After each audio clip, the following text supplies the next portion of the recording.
In the dead of night, halfway over the Atlantic Ocean, an Airbus A330 carrying 306 passengers and crew suddenly runs out of fuel. The lights go out, the oxygen masks drop, and the noise of the engines is replaced by an eerie silence. In pitch darkness, the giant aircraft begins drifting down towards the ocean below.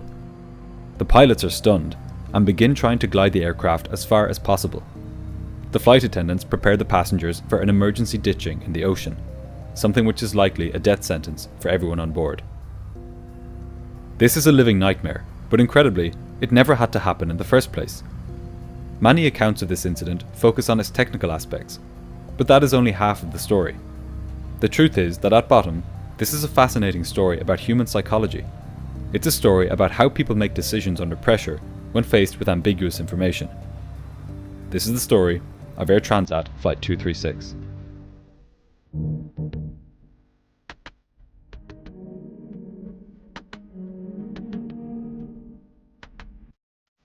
On the evening of August 23, 2001, 293 passengers and 13 crew boarded an Air Transat Airbus A330 at Toronto's Pearson Airport in Canada. They were bound for Lisbon in Portugal, a 7-hour journey. Most of the passengers were holidaymakers, looking forward to experiencing the sunny climates of Portugal for a few weeks, though there were also many Portuguese nationals heading home. They had no idea as they boarded the plane on this night that a critical weakness in one of the engines would put them in grave danger halfway over the Atlantic Ocean. On the surface, the passengers should have had no reason for concern. The Airbus A330 was a state-of-the-art aircraft, with banks of computers feeding information to the pilots from hundreds of onboard sensors. Its systems were highly automated, and since its introduction 7 years previously, it had cemented itself as one of the safest aircraft in the skies. The aircraft being used for this flight was just 2 years old. In command of the flight was 48-year-old Captain Robert P. Shea. In his time as a pilot, he had accrued over 16,000 hours of flying experience on a wide variety of aircraft, flying both land and seaplanes in the harsh climes of northern Canada. However, for an airline pilot, he had a rather unusual history. Before being hired by Air Transat, he had served 16 months of a 5-year jail sentence after being caught smuggling marijuana into the United States in a small plane. Yet everything in this eventful career would pale in comparison to the crisis which would unfold out over the ocean on this night. Piché was joined in the cockpit by 28-year-old First Officer Dirk de Jager. He had about 5,000 hours of flying experience, just about 400 of which were on the A330. While less experienced than the captain, he too had flown a wide variety of aircraft before training to fly the Airbus with Air Transat a year previously. Both pilots had spotless training and performance records with the airline. Once the aircraft had been loaded with 48 metric tons of fuel for the Atlantic crossing, and all passengers had boarded, Flight 236 pushed back from the gate at Toronto. It was 9 p.m. local time, and they were expecting to reach Lisbon in about 7 hours. All was routine as the captain taxied out to the runway and powered up the engines for takeoff.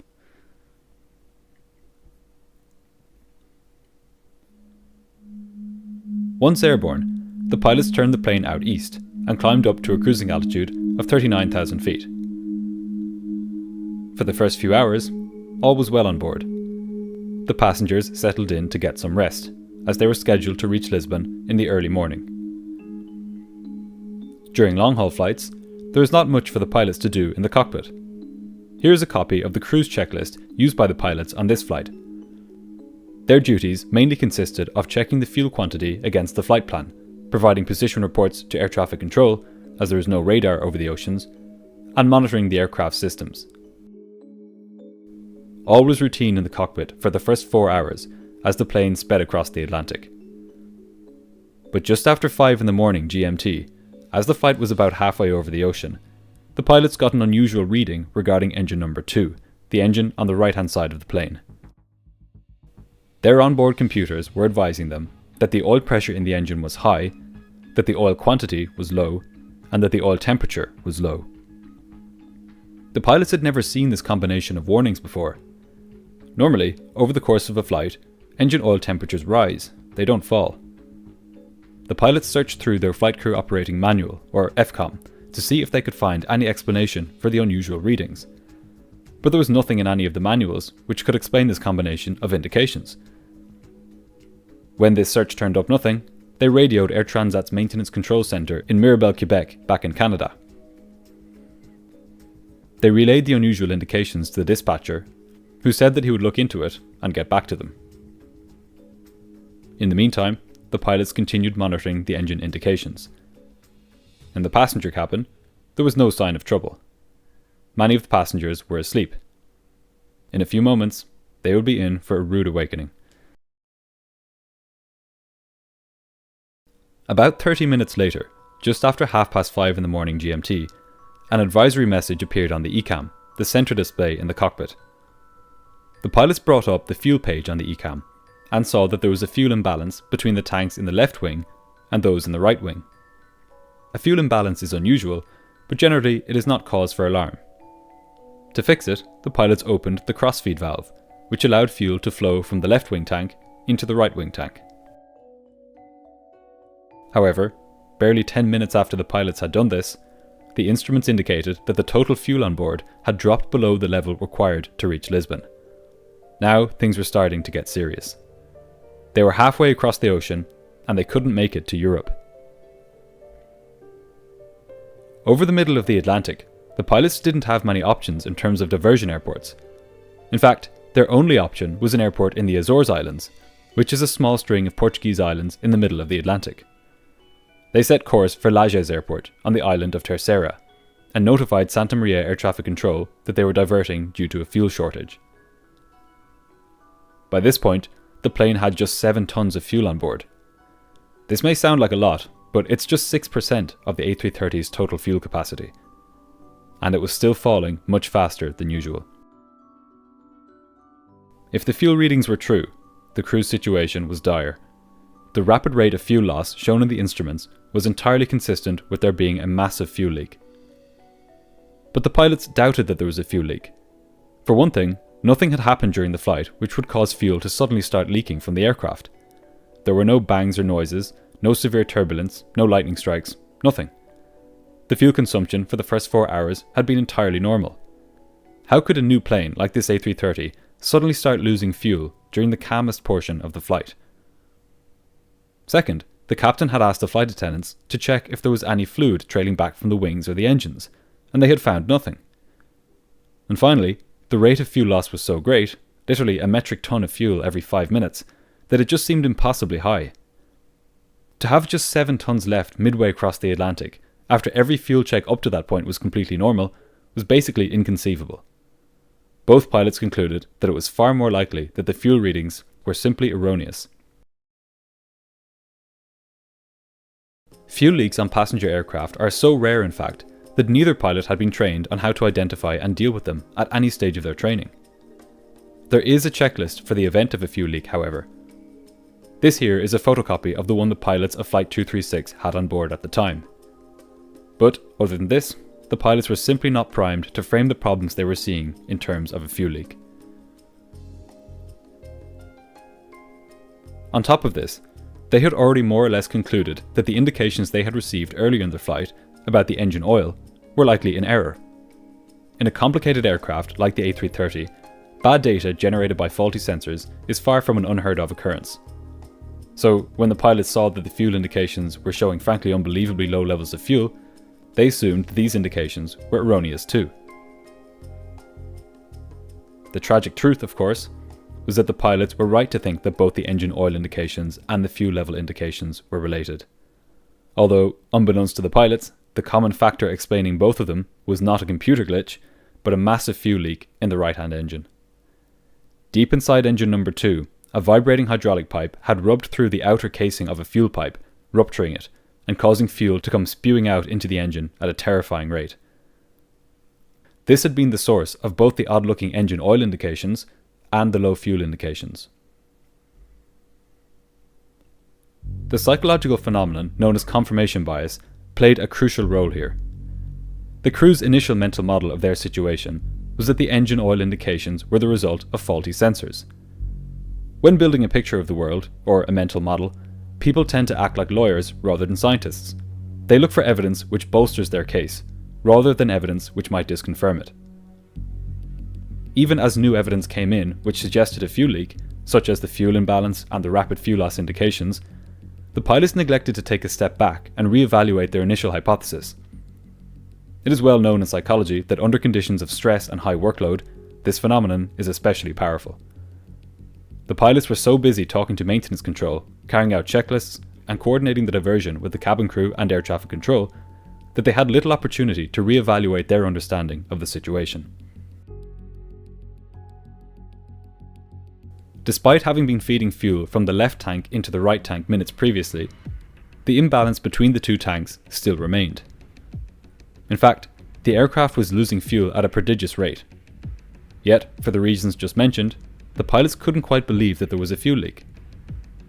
Despite the high level of automation in the Airbus A330, there was no warning to indicate to the pilots that there was a fuel leak. The only way they would be able to determine this was by monitoring the rate of fuel loss in each tank.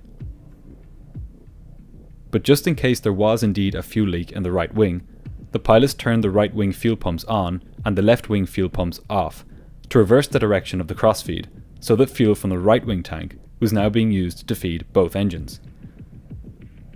The crew then contacted Air Transat's maintenance control centre again and told them of the inexplicably low fuel indications. At this time, the plane had just 4.8 tons of fuel on board, rather than the 17 tons it should have had. During their conversation with maintenance control, the fuel quantity continued to drop. The pilots considered carrying out the fuel leak procedure, but the captain ultimately decided against it. This was because the procedure required the pilots to descend to 20,000 feet.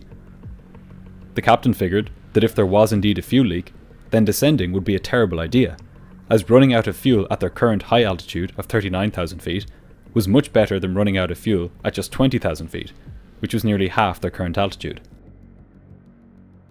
In the psychology of problem solving, the captain's decision not to carry out this procedure is explained by a phenomenon known as the framing bias.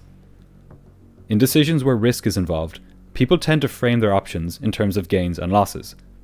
The captain in this case had to choose between a sure loss, which was descending to 20,000 feet, versus a loss which was less probable but more disastrous, which was staying at 39,000 feet and failing to diagnose a fuel leak. In these situations, people tend to choose the latter, riskier choice. The reasoning goes, it's better to maybe have a terrible thing happen than to definitely have a moderately bad thing happen. But all doubt was removed minutes later, at 6:13 a.m, when the right-hand engine flamed out. The captain immediately applied maximum thrust on the remaining engine and began descending. With just one engine working, the plane could still fly, but not at 39,000 feet. Meanwhile, the first officer notified air traffic control that they had lost an engine and that they were descending. At this point, the crew had just 600 kilograms of fuel left. They were still 240 kilometers from the airport. It finally dawned on the pilots that they were truly in a life and death situation. The first officer declared an emergency to air traffic control.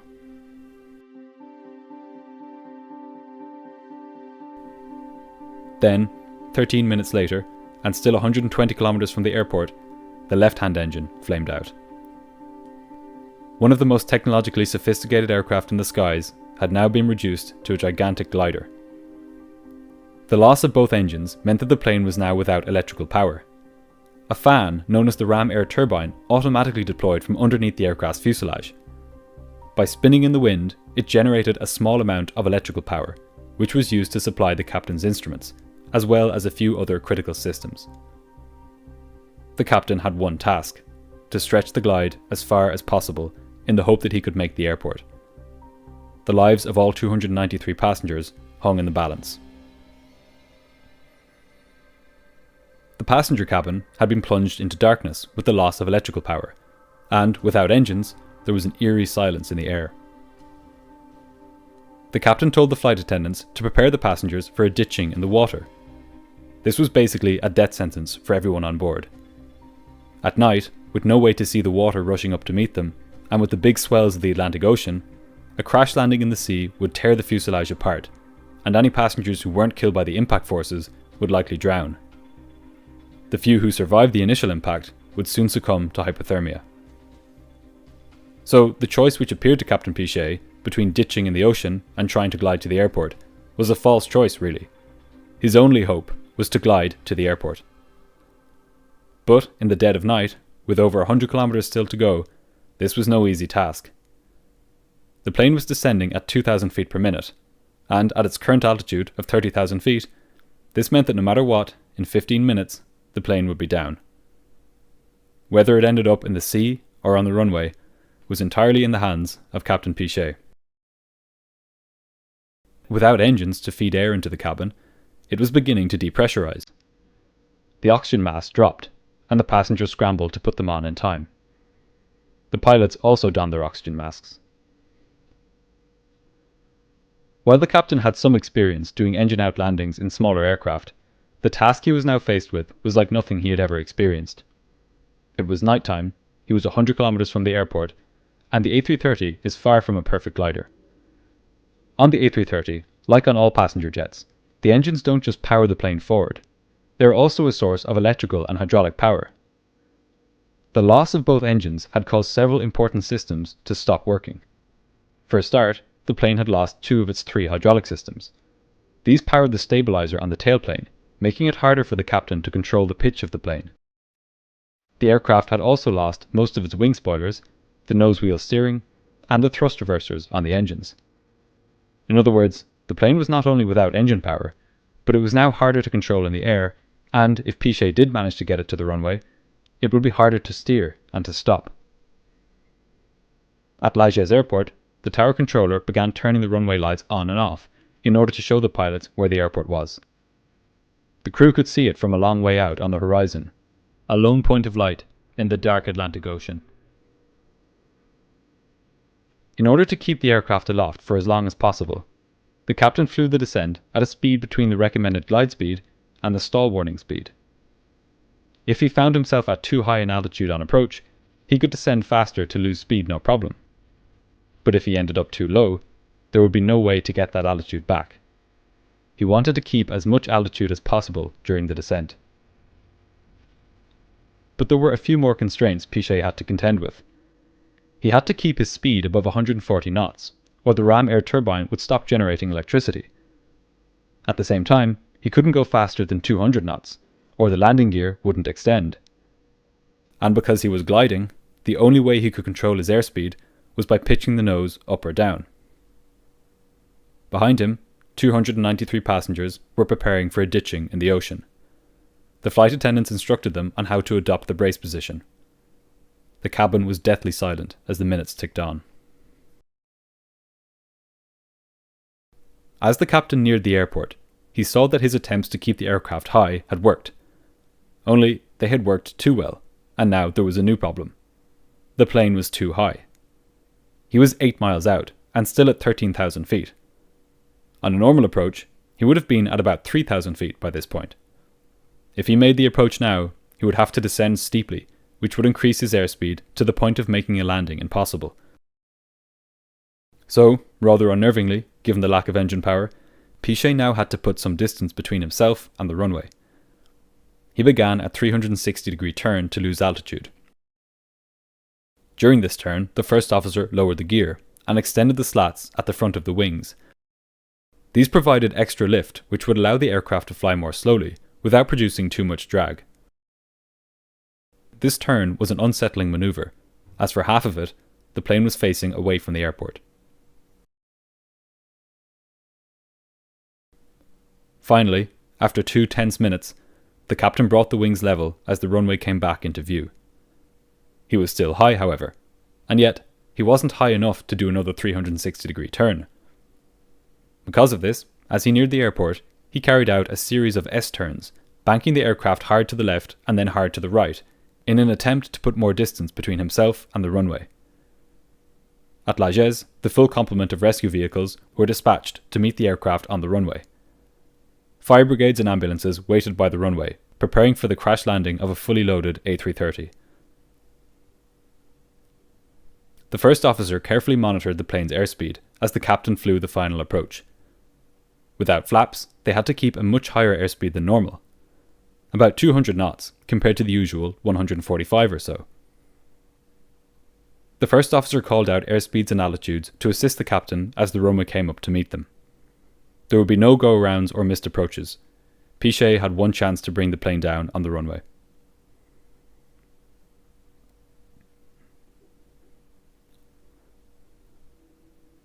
Finally, the plane hit the runway hard. 8 out of the 12 tyres burst, and the plane bounced before slamming back down. The aircraft was extremely fast, and without most of the wing spoilers and no engine reverse thrust, it wasn't slowing down. On top of this, the anti-skid system was inoperative, so when the captain slammed on the brakes, the wheels locked up. The massive aircraft was now skidding down the runway, its tyres being worn down to the rim. Finally, after a screeching landing, the aircraft skidded to a stop. All 306 people on board were safe. The captain ordered an evacuation, and all the passengers managed to escape the plane within 90 seconds. Fires had started in the left main gear wheels, but these were promptly extinguished by the fire crews which were in position to meet the aircraft. Initially, the crew were met with a hero's welcome. They had successfully carried out the longest glide of a passenger aircraft in the history of aviation, without any loss of life. But within days of the landing, questions were raised about how the pilots ended up out of fuel over the Atlantic in the first place. Why didn't they trust their instruments, which were telling them that the fuel was dropping a lot faster than normal? Investigators determined that had the pilots carried out any of the fuel leak procedures when they initiated the diversion to Lajes, whether it was the engine fuel leak procedure, the wing fuel leak procedure, or the fuel leak not located procedure, they would have landed at Lajes with at least 3.8 metric tons of fuel on board. But, due to the psychological factors already discussed in this episode, such as confirmation bias and framing bias, as well as the lack of a fuel loss warning in the A330 software, the pilots never carried out these procedures. It didn't help that they had not received any training by Air Transat on fuel leaks and their associated procedures. As for the original source of the fuel leak, investigators found that maintenance had been carried out on the number 2 engine shortly before the accident flight. A technician had replaced a part of the engine with a part that was meant for another aircraft. This had led to a hydraulic line making contact with a fuel tube. On Flight 236, as the hydraulic line vibrated and pressed against the fuel tube, it ruptured it, causing a massive fuel leak. While the final report said that the pilot's failure to recognize the fuel leak in time contributed to the aircraft running out of fuel, it also praised them for their handling of the situation once the engines had failed. Here's an excerpt from the final report. Approach and landing. The captain's handling of the aircraft during the engines out descent and landing was remarkable given the facts that the situation was stressful, it was nighttime, there were few instruments available, pitch control was limited, and he had never received training for this type of flight profile. It went on to say, the first officer provided full and effective support to the captain during the engines out glide and successful landing. The year after the incident, both Piché and Yeager were awarded the Superior Airmanship Award by the Airline Pilots Association in recognition of the extraordinary skill in executing a dead stick landing of an Airbus A330. To this day, they hold the record for the longest glide of a passenger airliner. As a result of this incident, Airbus introduced a new warning into their flight management computer, which notifies pilots if there is a high rate of fuel loss suggesting a fuel leak. Air Transat also provided its pilots with additional training on extended range operations, as well as fuel management and diversion procedures. These safety improvements mean that Piché and Yeager's record glide is likely to remain a record for a long time to come.